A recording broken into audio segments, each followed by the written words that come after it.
এই আজকের বিতর্ক নয়, এই বিতর্ক 1930-এর দশকে, 20-এর দশকে, এমনকি 4-এর দশকেও ইউরোপে যখন সোভিয়েত ইউনিয়ন ভরপুর আছে,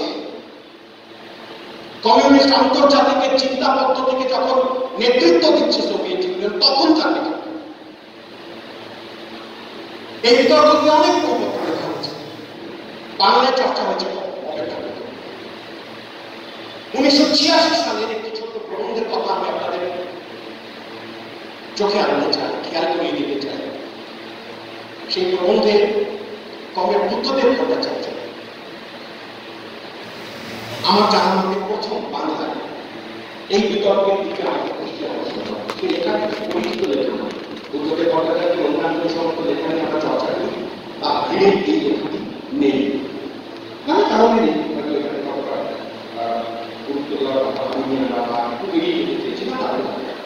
সেই লেখাটি শিরোনাম ছিল জার্মান ফ্যাসিবাদ সম্পর্কে কমিউনিস্ট আত্মসমালোচনা প্রসঙ্গে।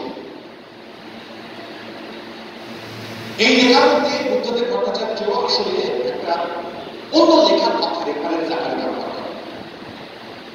যে অন্য লেখাটি হচ্ছে এক ইতালীয় কমিউনিস্ট কর্মী, নেতা বলা উচিত, পালমিরো তোবিওত্তি নাম। আপনারা সবাই তোবিওত্তির কথা অনেকেই হয়তো শুনেছেন, গ্রামসির কথা আরো বেশি করে শুনেছেন। গ্রামসি আর তোবিওত্তি প্রায় কন্টেম্পোরারি, একই সঙ্গে কমিউনিস্ট পার্টির নেতৃত্বে ছিলেন। গ্রামসি যখন জেলে বন্ধু, তোবিওত্তি তখন পালিয়ে যেতে বাধ্য হন, পালিয়ে কোথায় যান? সোভিয়েত ইউনিয়নে যান। সেখানে গিয়ে কি করেন? আর অনেক কাজের মধ্যে দিয়ে ফ্যাসিজম সম্পর্কে বেশ কয়েকটা সিরিজ অফ লেকচার দেন। লেকচার অফ ফ্যাসিজম এই নামে সে বইটি বিজ্ঞান অনুবাদ হয়েছিল ইংরেজিতে পরে।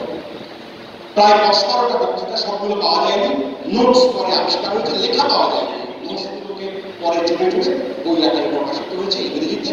সম্প্রতি বাংলাতেও এর একটা অনুবাদ প্রকাশিত হয়েছে। ফ্যাসিজম সংক্রান্ত লেকচার্স যে কথা পাওয়া গেছে একটা বাক্য। সে তোবিওত্তি একটা প্রবন্ধ লিখেছিলেন 7-এর দশকে। এই প্রবন্ধে তোবিওত্তি ফ্যাসিজম সম্পর্কে বাম আন্দোলনের প্রাথমিক যে ধারণা, সেই ধারণার সীমাবদ্ধতা সম্পর্কে দৃষ্টি আকর্ষণ করে। বুদ্ধদেব ভট্টাচার্য তার এই প্রবন্ধে আসলে তোবিওত্তির এই সমালোচনা, আত্মসমালোচনা, তাকে খানিকটা গুরুত্ব দিয়ে দেখার কথা বলেছে। আমি সেই কথাটি বিস্তারিত প্রবন্ধের মূল কথার দিকে যাব না, একটা প্রশ্ন তারা আমাদের কাছে কানেক্ট করার চেষ্টা করে। কি নিয়ে বিতর্ক? প্রাথমিকভাবে কমিউনিস্ট আন্তর্জাতিক যখন ফ্যাসিবাদকে একরকম করে ডিফাইন করল, যে ডেফিনিশন এখনো পর্যন্ত গোটা পৃথিবীর জনপ্রিয় ফ্যাসিবাদ সম্পর্কে আলোচনা ভিত্তি আদায় রেখেছে, যে কি না সাম্রাজ্যবাদী প্রবণতা তার আছে, কিন্তু আসল কথা হচ্ছে যে পুঁজিবাদ যখন একটা চূড়ান্ত অর্থনৈতিক ক্রাইসিসের মধ্যে পড়ে, তখন তার সবচেয়ে পিয়াস, সবচেয়ে হিংস্র, সবচেয়ে একবক্তা, সবচেয়ে প্রতিক্রিয়াশীল যে মুখ দেখতে পাওয়া যায় সেই হচ্ছে ফ্যাসিজম। ফলে এটা আসলে পুঁজিবাদের ভেতরের একটা অর্থনৈতিক সংকট থেকেই যাবে।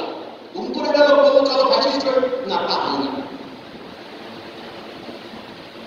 ফ্যাসিজমের অনিবার্যভাবে এই অর্থনৈতিক প্রাক শব্দ আছে। এই যে অবজারভেশন 1927 খ্রিস্টাব্দে কমিউনিস্টরা লক্ষ্য করেছিলেন, সেই অবজারভেশনকে এখনো পর্যন্ত স্ট্যান্ডস ইনট্যাক্ট। তার উপরে অনেক কিছু চেঞ্জ হয়েছে।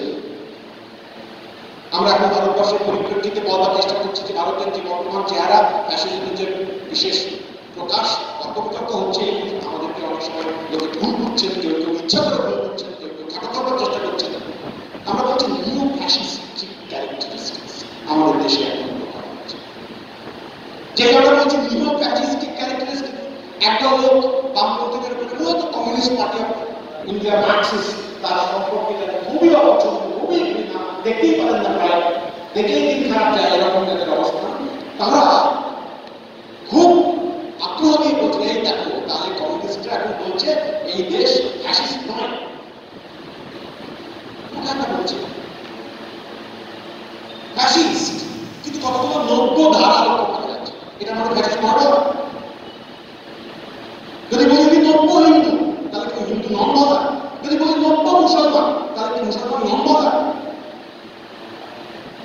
এটা আমরা বলার চেষ্টা করছি, প্রাণপণে চেষ্টা করছি। আরো অনেকদিন বলতে হবে, চর্চা করতে হবে, নতুন থেকে কথা বলে চর্চাগুলোকে গ্রহণ করে না, এসব আমরা জানি। কিন্তু বিপক্ষ এটাকে ব্যবহার করবার চেষ্টা যেমন চালাচ্ছে তা খুবই লঙ্কা।